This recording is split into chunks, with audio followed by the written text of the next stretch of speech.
अस्सलाम वालेकुम नाज़रीन, प्रोग्राम अंदर की बात के साथ मैं हूं मुज़म्मिल सरवरदी। आज के मौज़ूआत में एक तो ज़ल्म ख़लीजात का ट्वीट, फिर पाकिस्तान के अफ़गानिस्तान के लिए ख़ुसूसी नुमाइंदे मोहम्मद सादिक 3 दिन के लिए 3 रोज़ा दौरे पर अफ़गानिस्तान हैं। उसके अलावा हम बात करेंगे कि 26 नवंबर का मुकदमा वज़ीर-ए-आज़म पर जो दर्ज करवाना चाहती थी पीटीआई, उसमें उसको नाकामी हुई है और उसके अलावा और मौज़ूआत पर भी आज बात होगी। सबसे पहले बात करते हैं अफ़गानिस्तान के हवाले से। देखें, ज़ल्म ख़लीजात को हम गैर ज़रूरी अहमियत दे रहे हैं। वो ये बात ज़रूर है कि वो एक अमेरिकी शहरी को लेने के लिए ट्रंप इंतज़ामिया के साथ अफ़गानिस्तान ज़रूर आए थे, लेकिन इसका ये मतलब नहीं है कि उन्होंने ट्रंप इंतज़ामिया को जॉइन कर लिया है। वो एक फैसिलिटेटर थे, ट्रांसलेटर थे, इंटरप्रेटर थे, कोऑर्डिनेटर थे, लेकिन वो ट्रंप इंतज़ामिया का हिस्सा नहीं है। हमारे यहाँ बहुत सारे दोस्त उनको गैर ज़रूरी अहमियत दे रहे हैं। उनके वो ट्रंप उनको अपनी इंतज़ामिया में कभी नहीं लेगा। वो बाइडेन इंतज़ामिया के रुकन थे और ट्रंप इंतज़ामिया समझती है कि जो अफ़गानिस्तान से अमरीकियों का इनख़ला हुआ, वो एक बुरी डील थी और जो दोहा एग्रीमेंट है, वो अमेरिका के लिए एक अच्छी डील नहीं थी। अमेरिका का असला रह गया, बटगाम एयरबेस खत्म हो गई और इस सब के ज़िम्मेदार ज़िल्म ख़लीजात है, क्योंकि वो डील तो ज़िल्म ख़लीजात ने कराई। अब ये तो नहीं हो सकता कि ट्रंप जो है वो बाइडेन को तो गालियां देते रहेंगे और उसका जो अफगानिस्तान के लिए नुमाइंदा है उसको अपना भी नुमाइंदा बना लेंगे, तो फिर लोग कहेंगे आपकी पॉलिसी में फर्क क्या है। मेरे ख्याल में उनको सिर्फ इस्तेमाल किया गया है वो अमेरिकी शहरी लेने के लिए और अफगानिस्तान से पहला कांटेक्ट बनाने के लिए, और उन्होंने भी अपनी सर्विसेज ऑफर की होंगी, वरना मुझे नहीं लगता वो ट्रंप इंतजामिया का रुकन होंगे। हमारे यहाँ तो दोस्त ऐसा भी कह रहे हैं कि अमेरिका उनको अफगानिस्तान में सफीर लगा देगा। अब मुझे नहीं लगता अमेरिका अभी अफगानिस्तान की तालिबान हुकूमत को कबूल करने जा रहा है या उसके साथ सफीर लगाने जा रहा है अपना वहां पर। अभी उन्होंने अफगानिस्तान की हुकूमत को बाकायदा लेजिटिमेट हुकूमत कबूल नहीं किया है और अभी इसके दूर दूर तक कोई मुझे इम्कान भी नजर नहीं आता। अलबत्ता जो मोहम्मद सादिक साहब हमारे नुमाइंदे हैं अब पाकिस्तान के बराए अफगानिस्तान, वो 3 रोज़ा दौरे पे जो काबुल में हैं, वो बहुत अहम है।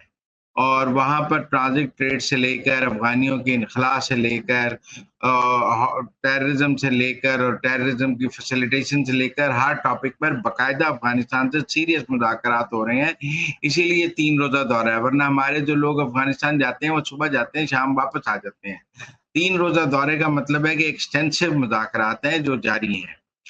इसके अलावा हमने देखा कल 22 और 23 की रात 16 अफगानियों ने पाकिस्तान का बॉर्डर क्रॉस करने की कोशिश की।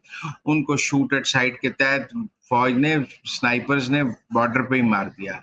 ये हार्ड स्टेट की पहली निशानी है कि अब कोई भी गैर कानूनी तौर पर बॉर्डर क्रॉस करने की कोशिश करेगा तो पाकिस्तान की फौज को शूट एट साइट के ऑर्डर मिल गए हैं और उनको वहां बॉर्डर पे गोली मार दी जाएगी। कोई इस हवाले से नरमी नहीं रखी जाएगी।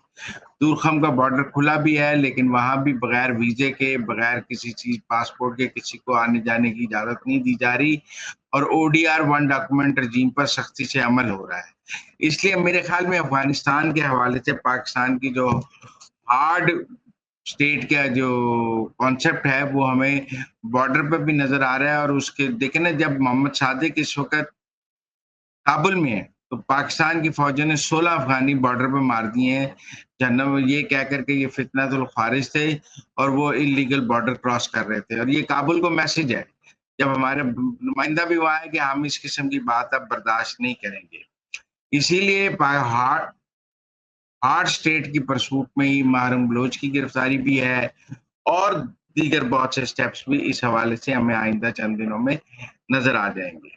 बहरहाल दूसरी बात करते हैं कि 26 नवंबर को गोली क्यों चलाई, तहरीक इंसाफ का मौक़िफ़ है, तहरीक इंसाफ का सियासी बयानिया है। इस हवाले से तहरीक इंसाफ ने एक केस एक शहरी के हवाले से इस्लामाबाद की उसमें अदालत में किया और उसमें उन्होंने एक जो बंदा बकौल उनके जो 26 नवंबर को जिसकी डेथ हो गई है उसके उसके वालिद वरसा ने एक केस अदालत में किया। इसमें उन्होंने कहा कि हमारे जो बंदे को वो 26 नवंबर को वजीर आजम, वजीर दाखिला इन्होंने मारा है क्योंकि इन्होंने गोली चलाने के अहकाम दिए हैं। ताहम इस्लामाबाद की सेशन कोर्ट ने ये दरखास्त खारिज कर दी है, ये कहकर कि जिस बंदे को आप कह रहे हैं कि ये 26 नवंबर को मरा है, इस बात का क्या सबूत है कि ये गैर तबई मौत मरा है। نہ اس کا پوسٹ مارٹم ہے، نہ قبر کشائی کر کے آپ نے پوسٹ مارٹم کرایا ہے، نہ دفنانے سے پہلے پوسٹ مارٹم کرایا ہے۔ آپ کے پی میں جا کے بھی پوسٹ مارٹم کرا سکتے تھے۔ آپ کہتے ہیں جی جب آپ کو ڈیڈ باڈی مل گئی اور آپ کے پی میں لے گئے تو آپ وہاں جا کے پوسٹ مارٹم کرا لیتے کے پی میں، اور وہاں اس کا میڈیکل لیگل بنوا لیتے۔ تو کیا ثبوت ہے کہ آپ کے مطابق کہ صرف آپ کا کہنا تو کافی نہیں ہے؟